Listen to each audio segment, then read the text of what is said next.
საღამო მშვიდობის დღეს სამშაბათია და თქვენთვის პირდაპირ ეთერში მუშაობს გადაცემა Art Express-ი, მე ხათუნა მანაგაძე ვარ და თქვენთან ერთად შევეცდები ვისაუბრო იმ მნიშვნელოვანი მოვლენების შესახებ, რომელიც ქართულ და არა მხოლოდ ქართულ კულტურაში ხდება. ბათუმის ილია ჭავჭავაძის სახელობის სახელმწიფო დრამატული თეატრი მალე სეზონს დახურავს. თეატრის შემოქმედებით ცხოვრებაში ბევრი საინტერესო რამ მოხდა, ჩვენ უკვე დიდი ხანია არ გვისაუბრია თეატრის სამხატვრო ხელმძღვანელთან ბატონ ალექსანდრე ქანთარიასთან ერთად. ის დღეს ჩვენი სტუმარია. დიდი მადლობა მობრძანებისთვის. საღამო მშვიდობის. საღამო მშვიდობის, მადლობა. ყველაზე ესეთი პერიოდი დგება, როცა უკვე შეიძლება საუბარი რა ხდებოდა ერთი წლის განმავლობაში თეატრის შემოქმედებით ცხოვრებაში. დამერწმუნებით ეს არ იყო ადვილი წელი ყველასთვის, ზოგადად მთელი ქვეყნისთვის, იმიტომ რომ საკმაოდ რთული მოვლენები ვითარდებოდა პარალელურად, თუმცა თავისთავად თეატრის მოვალეობა გახლავთ ის, რომ იყოს ყოველთვის ხალხის გვერდით და გააკეთოს ის, რაც მისთვის ყველაზე მნიშვნელოვანია. გისმენთ. კი ბატონო, მივესალმები ჩვენს მაყურებელს და მინდა ვისარგებლო შემთხვევით და გამოჯამრთელება უსურვო თორნიკე რიჟვაძეს. მე დარწმუნებული ვარ, რომ მტყუარ მართალია აუცილებლად შემდგომში გაირკვევა, მაგრამ ახლა უმთავრესია ახალგაზრდა კაცის სიცოცხლის გადარჩენა და ყველაფერი უკანა პლანზე გადადის, როცა სიცოცხლეზეა საუბარი. უსურვებ მას გამოჯამრთელებას. ეხლა რაც შეეხება თვითონ ამ კონკრეტულ თემას და თეატრალურ სეზონს, ჩვენ ბოლო ორ თვეში უკვე 3 სპექტაკლის პრემიერა იყო, ერთის იქნება უკვე ზეკ, დაიდგა გიორგი სიხარულიძემ დადგა ხსუმბათაშვილის ღალატი და ვფიქრობ საკმაოდ საინტერესო სპექტაკლი გამოვიდა, აქტუალური, ასევე მარიამ სიხარულიძე ახალგაზრდა რეჟისორია და კაფკასმე და ფორმოზა განახორციელა უკვე ექსპერიმენტალურ მცირე სცენაზე, დღეს არის სხვათა შორის და ეს სპექტაკლები არის ერთგვარი გაგრძელება იმ ხაზისა, რაც დავიწყეთ ამ ბოლო ხანებში. რა თქმა უნდა, ამ სეზონს გარკვეული კვალი ნეგატიური დაამჩნია იმ საყოველთაო დესტაბილიზაციის მცდელობებმა, რომელიც იყო ბოლო ხანებში ქვეყანაში, მაგრამ ამჟამად ყველაფერი რიგზია, ჩვენ ადვილად გადავლახეთ ეს სწორედ ეს დაბრკოლება და საერთოდ თეატრს ჭირდება მშვიდობიანობის დრო, მშვიდობა ჭირდება, რომ მან აქტიურად იმუშაოს და ჩვენ ახლა სწორედ მზათა ვართ იმისათვის ყველანაირად, რომ აი სეზონი წარმატებით დაიხუროს, 12-ში იხურება სეზონი, შემდეგ არის უკვე გასტროლი თელავში, რამდენიმე სპექტაკლით, ეს არის 1902 წელი ბათუმი და რაც გინახავს ვეღარ ნახავ. სალონიკიდან დაუბრუნდით.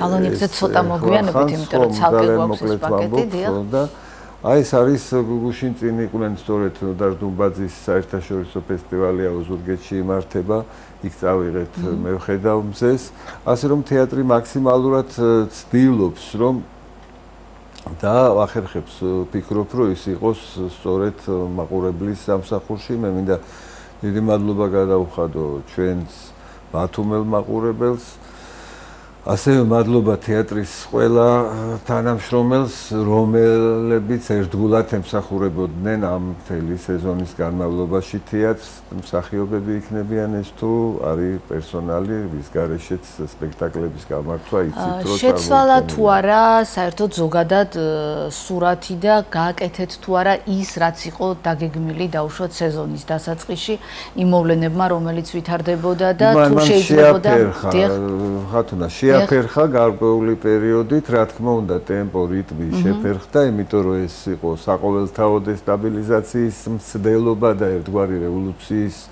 მცდელობაც კი ჩანდა აქ და ამან ბუნებრივია ყველაგან შეაღწია და გარკვეულწილად შეაფერხა ტემპი, თორე სხვანაირად არაფერი და ალბათ არ ვიქნები მართალი, ამ სტუდიაშიც იყვნენ თქვენი თეატრის მსახიობები და იყო საუბარი იმ მოვლენებზე, იმ გაუგებრობაზე, რაც ხდებოდა იმ პერიოდში. მოგვარდა თუ არა ეს ყველაფერი და თუ არის უკვე ჩვეულ ტემპში ყველა ის ადამიანი ჩართული? ყველანი არიან, ვინც არ არიან ის გარეთაც არის ალბათ. ფიქრობ, რომ ვისაც გაუგებარი იყო, გასაგები გახდა.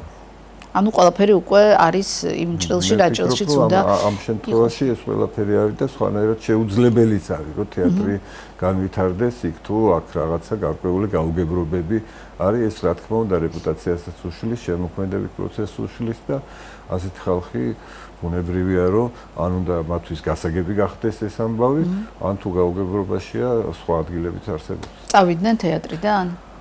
არა, იყო რამდენი ერთი ადამიანი წავიდა კი. წავიდა, ну გავიდა, მაგრამ დანარჩენები ჯერჯერობით ყველა ეხლა რეორგანიზაციის საშუალებაც გვაქვს ჩვენ რომ ჩავატაროთ, მაგრამ მე ჯერჯერობით არ არის ამის აუცილებლობა?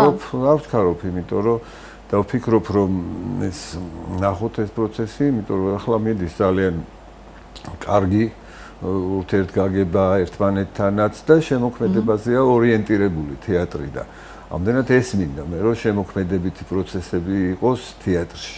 და რეორგანიზაცია ამ შემთხვევაში არის ხო, ეს შეიძლება ტექნიკურ შეეხოს და რაღაც გარკვეული მოხდეს შემცირება, ტექნიკური თვალსაზრისით დაუშვათ. ამის აუცილებლობა დგას? შეიძლება ეს იყოს ფინანსური მდგომარეობიდან. დაუშვათ ჯერჯერობით შესაძლებელია ეს იყოს. ყოველთვის ამის საშუალება ჩვენ გვაქვს. მე მაქვს ამის საშუალება, რომ ეს განვახორციელო. ამ ეტაპზე მე ვფიქრობ, რომ ეს არ არის ახლა რაღაცა აუცილებლობა ამისი. დავიწყებთ ჩვენ მომავალ სეზონს, ძალიან ბევრი საინტერესო გეგმა გვაქვს და პროცესში შევხედავთ რა როგორ წავა საქმე. ერთია, რომ თეატრი უნდა ემსახუროს მაყურებელს. ეს არის უპირველესი და თეატრი არის სწორედ ის კერა, სადაც ის კონფლიქტები უნდა აჩვენოს. შენ თეატრი კონფლიქტის გარეშე სპექტაკლი არ არსებობს და როდესაც გარეთ არის გახურებული კონფლიქტები, მაშინ რა თქმა უნდა თეატრის ტემპერატურა უკვე იცვლება. თუმცა ალბათ თეატრის ტემპერატურამაც უნდა მოიმატოს ამ კონფლიქტების ფონზე და რაღაცნაირად არ ეკლოს. როცა გარეთ ხდება დაუშვათ და ღმერთმა დაიფაროს და უნიანობა, იქ რასაკვირველია უკვე სახეს იცვლის და სხვა მნიშვნელობა ენიჭება ამ ყველაფერს. ყოველთვის ამაზე ახლა მე აღარც მინდა საუბრის გაგრძელება, იმიტომ რომ ეს ყველაფერი იყო და მე მგონი ყველასთვის გასაგები გახდა. ყოველთვის ასე მეჩვენება მე რომ ყველასთვის გასაგებია ყველაფერი და ყველა უნდა იყოს პროფესიაზე ორიენტირებული. აი ეს არის უმთავრესი. თუ შენ პროფესიაზე არ ხარ ორიენტირებული, მაშინ შენი პროფესიონალიზმიც თუ როდისმე რამე ნელა-ნელა კლებულობს და ამიტომ ყველას მოუწოდებ ბუნებრივია საერთოდ ქართულ თეატრში არა მარტო აქ რომ ყველამ სწორედ აი აქეთკენ წარმართოს თავისი ძალისხმევა, თავისი ნებისყოფა, თავისი უნარები და ეს უნარები არ გაცვითოს დაუშვათ სხვაგან, იმიტომ რომ თუკი ის თulis რომ მისი მოწოდება ჭეშმარიტად არის სპეცარნაგი, სადაც და ეს არ არის იული პროფესია, მოგეხსენებათ? არ არის იული პროფესია და გარკვეულ შემთხვევაში ალბათ სოლიდარობის გარეშე ყოფნაც არ არის იული. სოლიდარობა არავინ ადამიანს როგორ შეიძლება რომ სოლიდარობა გამორიცხო ყველას, მაგრამ ეს არ უნდა მოხდეს შენი და შენი კოლეგების და ინფიცარნაგის საზიანოთ. ამაში დავასრულოთ ეს და გადავიდეთ ერთ-ერთ ყველაზე მნიშვნელოვან მოვლენაზე, რომელიც სულ რამდენიმე დღის წინ იყო, უბრალოდ ერთი კვირის წინ, ხო? თუ არ ვცდები, თესალონიკში გასტროლი 29-ში ქონდა სპექტაკლი. დიახ, 29-ში. იმიტომ რომ განსაკუთრებულად მნიშვნელობა აქვს თეატრის გასვლას პირველ რიგში, ინფორმაციის გატანას და გატანას იმ სივრცეში, სადაც უამრავი შენი თანამემამულე ცხოვრობს. აი თუ შეიძლება ამ მოვლენის შესახებ და მე ვთხოვ აჩვენონ ფოტომასალა, რომელიც ასახავს. კი ბატონო, ძალიან საინტერესო გასტროლი იყო. ეს არ იყო რიგითი გასტროლი, ახლა გასტროლები ყოველთვის საინტერესოა. უცხოეთში საზღვარგარეთ, როცა უცხოელ მაყურებელს აჩვენებ და იქ ზოგი იგებს ამას, ზოგი ვერა და უფრო ფორმას აქცევენ ყურადღებას, რა თქმა უნდა, ძალიან მნიშვნელოვანია ფესტივალები და ეს ყველაფერი, მაგრამ ეს უფრო ვფიქრობ სხვა სხვა ასპექტი იყო, აბსოლუტურად სხვა ასპექტი იყო, უნდა ვთქვა, რომ აჭარის კულტურის მინისტრის ელისო ბოლქვაძის ინიციატივით მოხდა საკონსულოსთან ურთიერთობა სალონიკის, ასევე საელჩოსთან, მათ ძალიან დიდი წვლილი შეიტანეს, რომ გამოეხმაურდნენ ამ საკითხს, ასევე არის იქ ალბათონი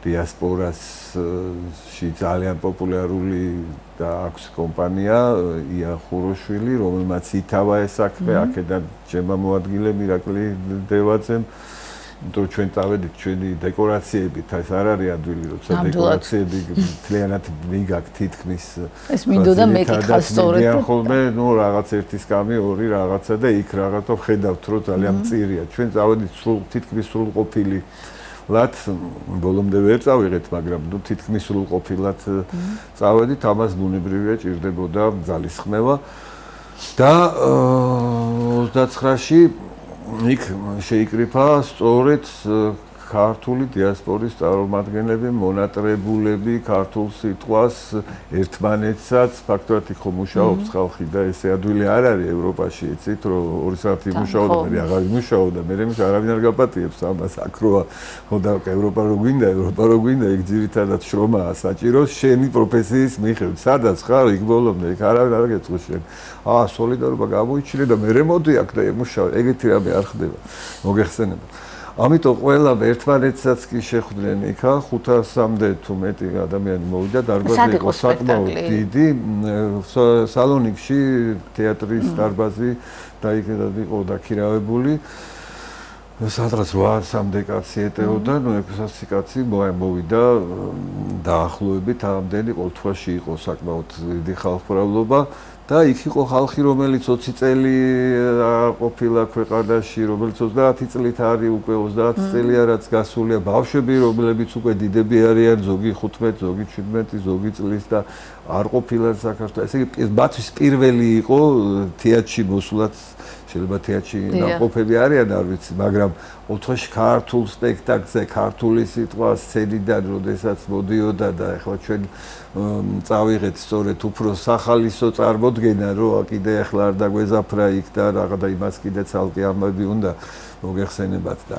ამიტომ ძალიან მხიარულად, ძალიან დიდი სიხალისით და იყო მონატრების და სითბო და სიყვარული დარბაზში. არა ის რომ უყურებს მარტო სპექტაკლს, არამედ ამის გარდა იყო კიდე საკმაოდ დიდი ემოციური მდგომარეობა და ეს იყო ძალიან საინტერესო და რა თქმა უნდა ჩვენ წავივსეთ აი ამ ემოციით, რომელიც იქ დაგვხვდა, იყო საბერძნეთის ელჩი დაესწრო, სრულუფლებიანი ელჩი ლევან ბერიძე, გელა ჯაფარიძე, საკონსული სალონიკის ქალბატონი ელისო ბოლქვაძე გახდათ კიდევ იქ და ასე რომ ეს იყო ერთგვარი საერთაშორისო სწორედ აქცია ნამდვილად ემოციურად ისეთი ძალიან მნიშვნელოვანი და ვფიქრობ ასეთ შეხვედრები გაგრძელდება.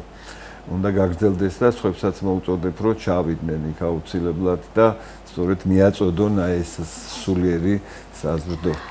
მე მინდა წარმატებები გისურვოთ ბატონო ლუკრი, თავდება უკვე სეზონი და გისურვებთ რომ და ჩვენს ქვეყანასაც უსურვებ რომ მომავალი წელი იყოს, მომავალი სეზონი უკვე იყოს აბსოლუტურად ისეთ ვითარებაში, რომელიც შერიგებისკენ და ნორმალური გარემოსკენ იქნება. მშვიდობიანი, კეთილი და საქმეზე ორიენტირებული. დიდი მადლობა.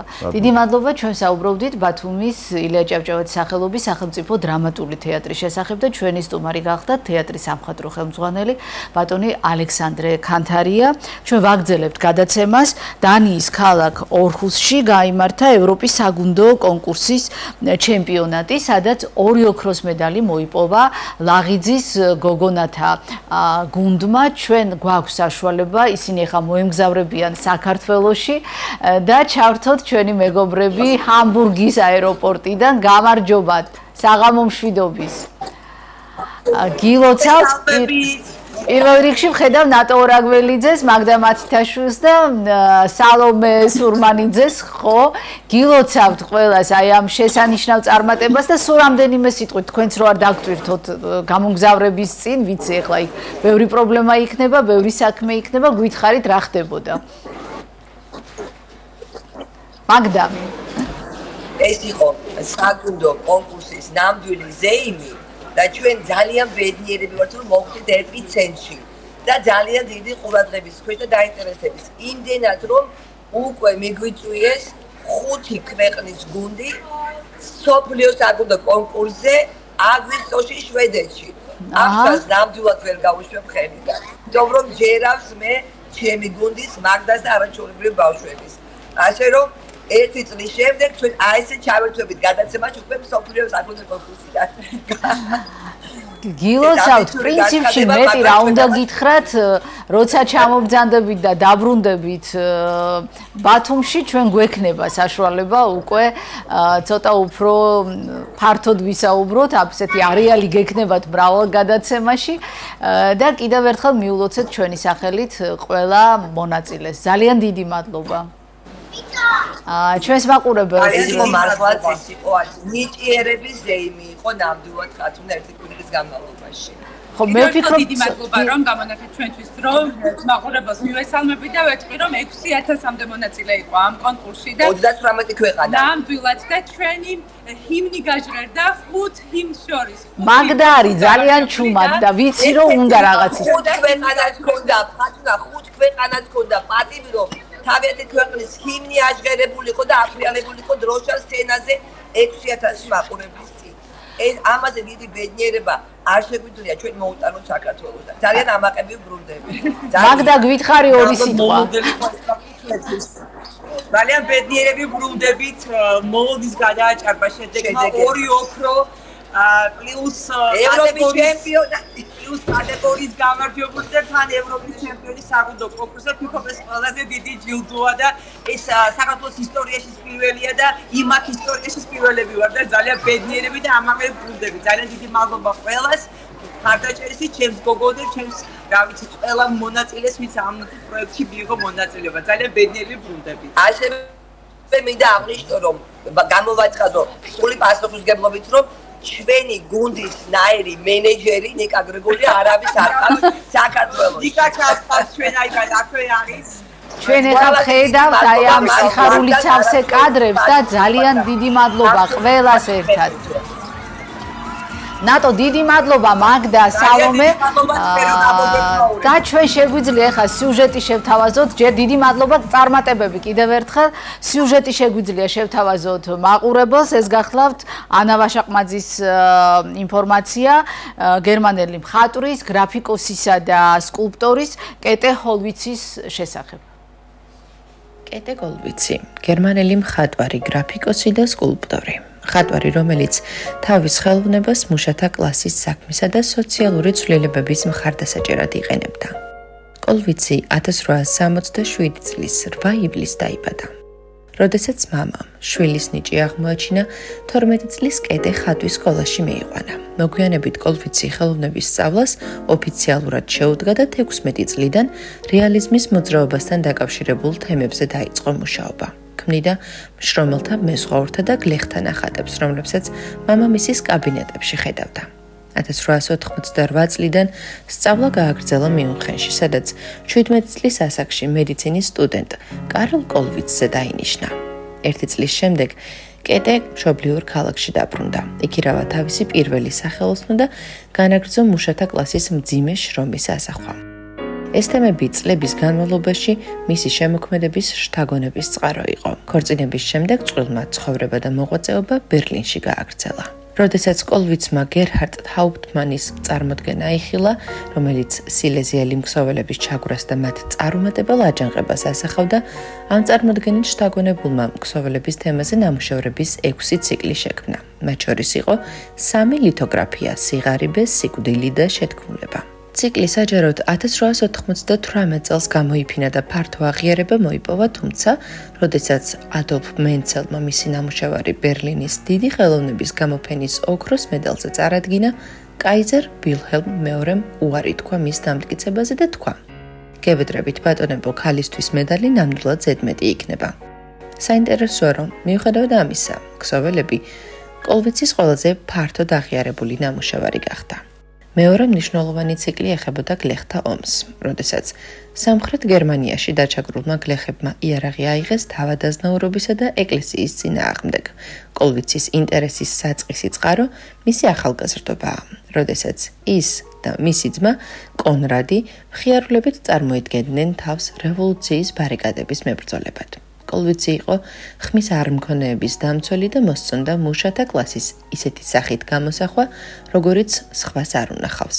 ნამუშევრებზე მუშაობისას მხატვარი პარიზს ორჯერ ეწვია. ბერლინში დაბრუნებისას პირველ მსოფლიო ომში კოლვიცს უმცროსი ვაჟი ბრძოლის ველზე დაეღუპა. 1914 წლის ბოლოსთვის მან უკვე დახატა ნახატები პიტერისა და მისი დაღუპული თანამებრძოლების ძეგლისთვის.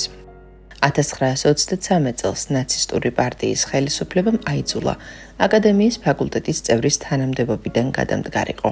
მისი ნამუშევრები მუზეუმებიდან ამოიღეს და მიუხედავად იმისა, რომ მას გამოფენის ჩატარებაც აეკრძალა, ნამუშევარი დედა და შვილი ნაცისტებმა პროპაგანდისთვის გამოიყენეს. აღსანიშნავია, რომ კოლვიცმა 270-ზე მეტი ნამუშევარი შექმნა. გერმანიის 4 ქალაქში მდებარე მუზეუმების შემოქმედება მთლიანად მის ნამუშევრებს ეძღვნება. ერთ-ერთი ასეთი ქალაქია ბერლინი. კეტე კოლვიცი 1945 წლის 22 აპრილს 77 წლის ასაკში გარდაიცვალა.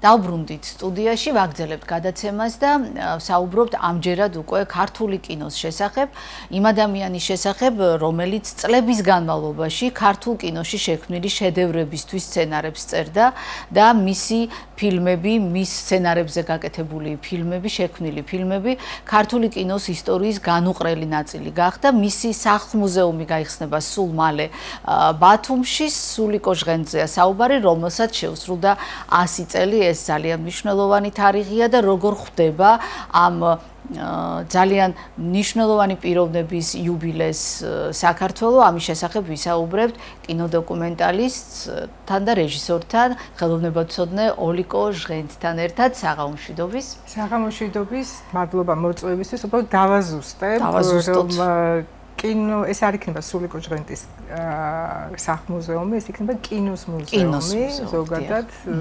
მეც დაუკავშირდება მის სახელს და იქნება მისი სახელობის და ზოგადად სანამ ამ კინოს მუზეუმის ბათუმის კინოს მუზეუმის შესახებ ვისაუბრებდი, მე მინდა თავიდან დავიწყოთ საუბარი სულიკო ჟღენტის შესახებ, იმიტომ რომ კავშირშია გარკვეულწილად ეს მუზეუმის კონცეფციაც და თვითონ სულიკო ჟღენტის შემოქმედებას და ცხოვრებას მოგეხსენებათ, რომ მისი შემოქმედების დიდი ნაწილი უკავშირდება ბათუმს. ეს არის მეორე მსოფლიო ომის შემდეგ, როდესაც ის თვითონ მონაწილე იყო ამ ომის, დაბრუნდა ბათუმში, სადაც ჯენი ბაბუა, ბებია ცხოვრობდნენ. იმ ხანად ახალი მიწვეული გახდათ ჯენი ბაბუა სკოლის დირექტორად ბათუმში, მახინჯაურისში, კერძოდ.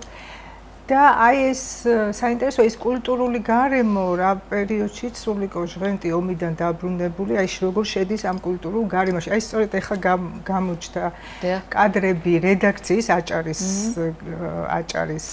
რედაქციის, სადაც მამა თანამშრომლობდა როგორც ამ რედაქციაზე, როგორც ჟურნალისტი, გაზეთის აჭარას რედაქცია, როგორც ჟურნალისტი თანამშრომლობდა და აი ანტონ კელენჯერიძე ცნობილი ჟურნალისტი გამოჩნდა, რომელიც ძალიან პატრონობდა, ასე ვთქვათ, არა მარტო მამას, არამედ მამას თაობას, მათ შორის აი ფრიდონ ხალვაში ეს ახალგაზრდა მწერლები და ძალიან ხელსუწყობდა მათი შემოქმედებით, ასე ვთქვათ, განვითარებას.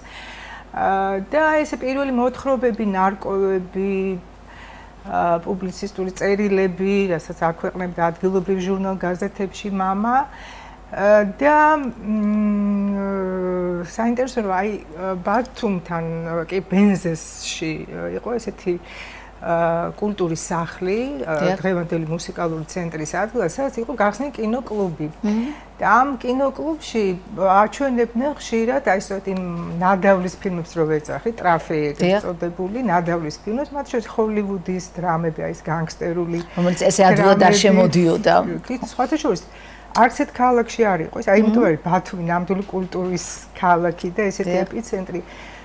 ბათუმშიც კი არ აჩვენებდნენ ამ ფილმებს, აჩვენებდნენ ბენზის კინოკლუბში და მამა ხშირი სტუმარი იყო ამ კინოკლუბის, იქვე ცხოვრობდა მახინჯაურში. და დიდი ზემოქმედება მოახდინეს, რა თქმა უნდა, მოახდინა აი ამ ფილმებმა, მათ შორის ნეორეალიზმი, იტალიური ნეორეალიზმი, რომელიც ახალი შემოსული იყო, დამკვიდრებული ჰოლივუდის მიუზიკლები, ასე შემდეგ. თუ გადაწყვიტა, რომ აი სწორედ სახელმწიფო კინოინსტიტუტში ჩაებარებინა გამოცდები, ეს სახელმწიფო კინოს ინსტიტუტი მოსკოვის ძალიან ცნობილი, პრესტიჟული კინოსასწავლებელი იყო, რომელიც არაერთმა ჩვენმა ცნობილმა სახელოვანმა კინოს ოსტატმა დაამთავრა, მათ შორის ოთარ იოსელიანი, ელდარ შენგელაია, გიორგი შენგელაია, რეზო ჩხეიძე, თენგიზ აბულაძე. და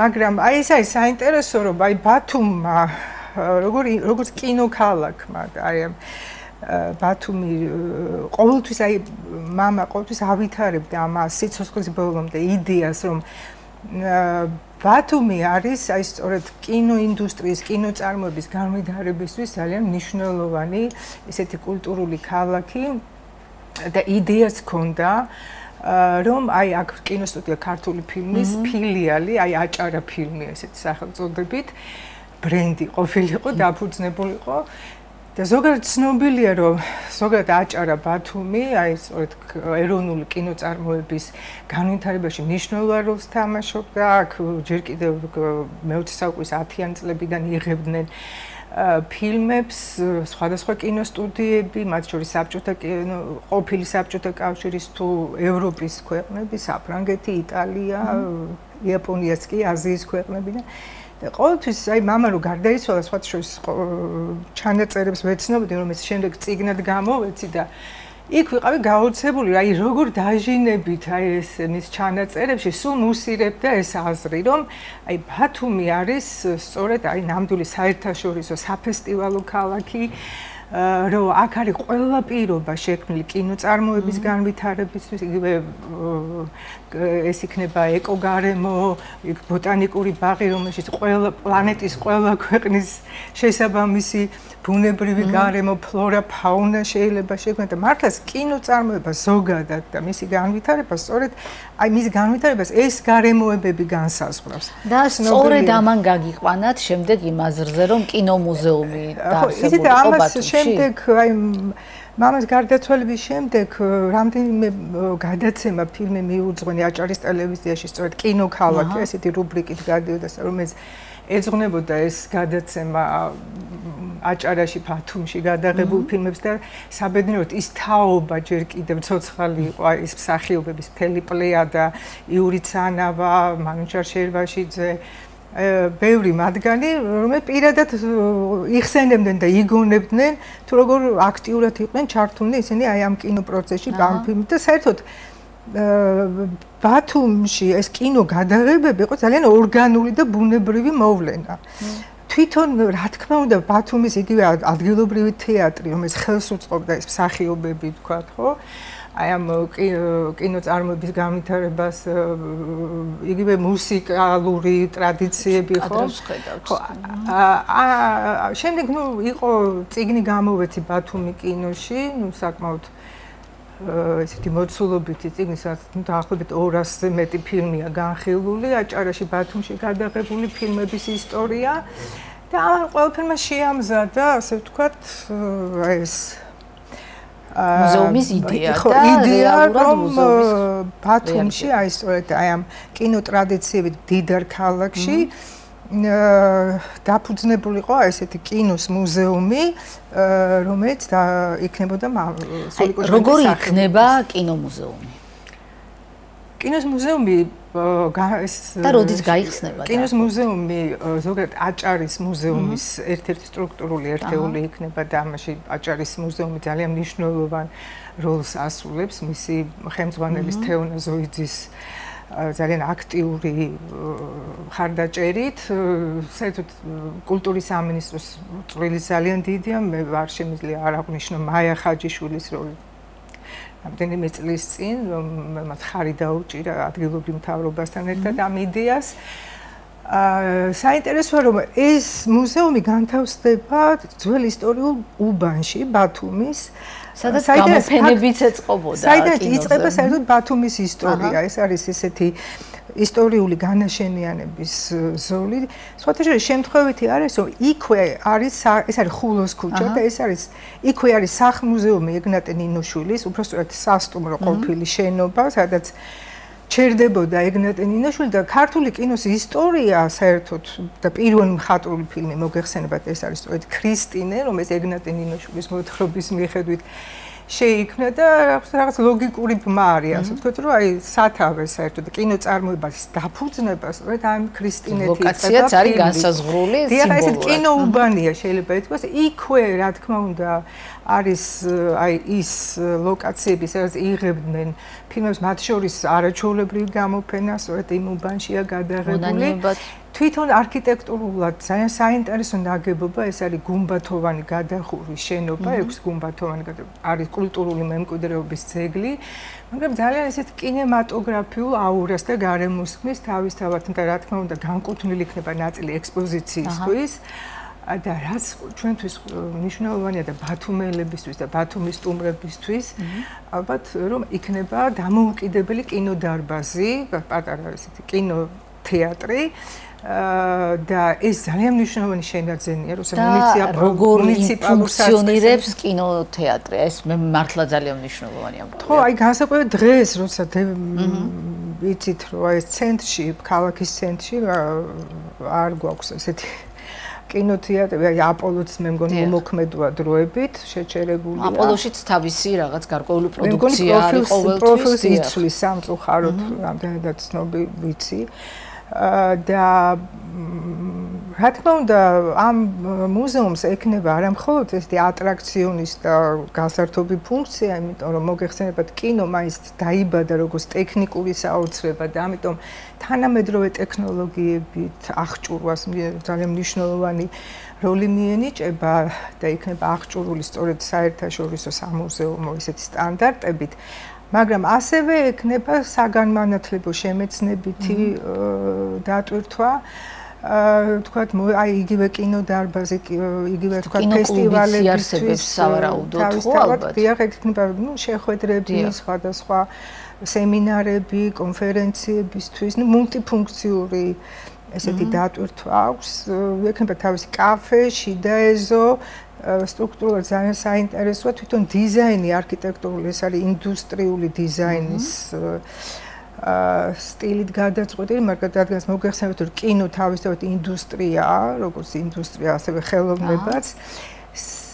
თვითონ ექსპოზიციაში გვექნება უფრო ორიენტირება, რომ წარმოჩინდეს კინო როგორც ინტერდისციპლინარული, შეიძლება ითქვას, ფილოსოფია, იმიტომ რომ მოიცავს სხვადასხვა დარგებს, ეს არის არა მხოლოდ თვითონ კინო, არამედ თავად კინო, არამედ ლიტერატურა, მუსიკა, ფოტოგრაფია, არქიტექტურა, დაზგური ხელოვნება, ეს მთელი სინთეზი, კინოს ფენომენიც სწორედ თავისებურება ამ სინთეზშია და აი ახლა მიდის უკვე მზადება უკვე ექსპოზიციის დიზაინისთვის. როდის შეიძლება ველოდოთ გახსნას დაახლოებით, როდის იგეგმება? ეს შენობის რეაბილიტაციის პროცესი თითქმის დასრულებულია და ალბათ წლის ბოლომდე უნდა ველოდოთ უკვე დიზაინის საკმაოდ ცოტა ხანგრძლივი პროცესია, იმიტომ რომ რთული სამუშაოა, ძველი შენობა, რომელზეც ჭირდებოდა რესტავრირების ინსტალაციებს მოიცავს და ფიქრობ უფრო საავტორო კონცეფცია უნდა შემოგთავაზოს თვითონ დიზაინერმა თავისი განათებით, აუდიო დიზაინით, საუნდით და რას მთავარია კინოს მუზეუმი შესთავაზებს ბათუმს, ბათუმელებს და ბათუმის სტუმრებს კინო, რომელიც ასახავს ბათუმის ისტორიას, იმ კულტურულ, სოციალურ რეალიებს, იმიტომ რომ კინო ეს არის ცოცხალი მეხსიერება, რომელიც სწორედ ინახავს აი ამ ხსოვნას ბათუმის ისტორიას და იმ ბათუმის, რომელიც სამწუხაროდ ამ ბოლო წლებში სახეცვლილებას განიცდის და ურბანულ ცვლილებას და აი კინო სწორედ აი ამ ქალაქის ურბანულ ცვლილებას მუნიციპირებას ახდენს ამის და ინახავს და აი ეს ფუნქციას ექნება ალბათ ამ ხრივ იქნება საინტერესო ვიზიტორებისთვის რომ სწორედ კინოს ენით კინოს საშუალებით აი მაგალითად ეს საზაფხულო თეატრი რომელიც სამწუხაროდ უფროსი თაობის ადამიანებს ახსოვთ ხო საბედნიეროდ კინომ შემოგვიდახა ეს საზაფხულო თეატრი აი ეს ამდენიმე ფილმი ძირითადად ასე ეს ჩვეულებრივი ამბავია როცა კინოს აქვს იმის უნარი უკვე განადგურებული უკვე ისტორიაში ჩაბარებული შენობები შემოგვინახოს მოდით ჩვენი საუბარი უკვე ბოლოსკენ მიდის და რაღაც ისეთი არ გამოგჩეთ რა ძალიან მნიშვნელოვანია რომ მე დავამატოთ კიდე ხო აი ეს ძირითადი ეს მე თქვა ალბათ რომ ბედნიერი ვარ რომ აი მამას იდეას რომ აი ბათუმის წარმოჩენა როგორც კინო ტრადიციები დიდარი ქალაქი სწორედ აი ამ და ეს იქნება პოზიციონირება ბათუმის როგორც შავი ზღვისპირა საერთაშორისო მნიშვნელობის ქალაქის და ეს კინოს მუზეუმი სწორედ ხელშეუწყობს ამას ასე ვთქვათ, ქალაქის ბრენდირებას და მის პოზიციონირებას საერთაშორისო დონეზე და კინო არის საუკეთესო ენა საშუალება სწორედ დიპლომატიური, კულტურული ურთიერთობებისთვის და ეს კინოს მუზეუმის მისიას, ფუნქციაც ეს იქნება. რა თქმა უნდა, ხელშეუწყობს კინოწარმოების განვითარებას და სტიმულირებას, ტურიზმის, ეკონომიკის განვითარებას და სტიმულირებას. და სხვა თაობის ადამიანების ესეთი თავშეყრის ადგილი იქნება ბათუმელების თავისი კაფით შიდა ეზოთი და ეს ესეთი ძველი უბანი ძალიან თვითონ ის ქუჩაც გაცოცხლდება. მე ვფიქრობ სულ მალე ბათუმელებს ექნებათ საშუალება მართლა საინტერესო გარემოში გამოხატონ თავისი დამოკიდებულება კინოს მიმართ, ერთმანეთის მიმართ და კომუნიკაციის ახალი განსაკუთრებით ახალგაზრდებისთვის, რომლებიც საჭიროა მით უმეტეს ჩვენ გვაქვს ხელოვნების უნივერსიტეტი, კინოფაკულტეტი და კინო მუზეუმიც ხო მულტიფუნქციურიც იქნება და ასევე სინთეზური რომელიც მოიცავს ექსპოზიციაში წარმოჩენილი იქნება სწორედ მუსიკას, ფოტოგრაფიას და ესეთ მრავალფეროვნებაც და ახალგაზრდების ჩართულობაც მნიშვნელოვანი იქნება ამ მუზეუმის განვითარებისთვის. ყველა ქალაქს, ევროპის ყველა ქალაქს, წამყვან ქალაქებს აქვთ ესეთი ტიპის მუზეუმი, ლონდონი, ბერლინი, ნიუ-იორკი და ბათუმსაც ექნება კინოს მუზეუმი, რომელიც განსხვავებული იქნება, თავისებური იქნება, ეს შეიძლება მე ვთვლი რომ მაინც განსხვავებული იქნება და ძალიან მიმზიდველი წარმატებები მინდა გისურვოთ ჩვენს მაყურებელს შევახსენებ ჩვენ საუბრობდით რეჟისორ კინოსცენარისტ სულიკო ჟღენტის 100 წლის თავის შესახებ და ამავე დროს ბათუმის კინომუზეუმის შესახებ რომელიც ძალიან მალე გაიხსნება ჩვენი სტუმარი გახდათ კინოდოკუმენტალისტი რეჟისორი ხელოვნებაცოდნე ოლიკო ჟღენტი ჩვენი გადაცემა დღეს ამით სრულდება გემშვიდობებით მომავალ სამშაბათამდე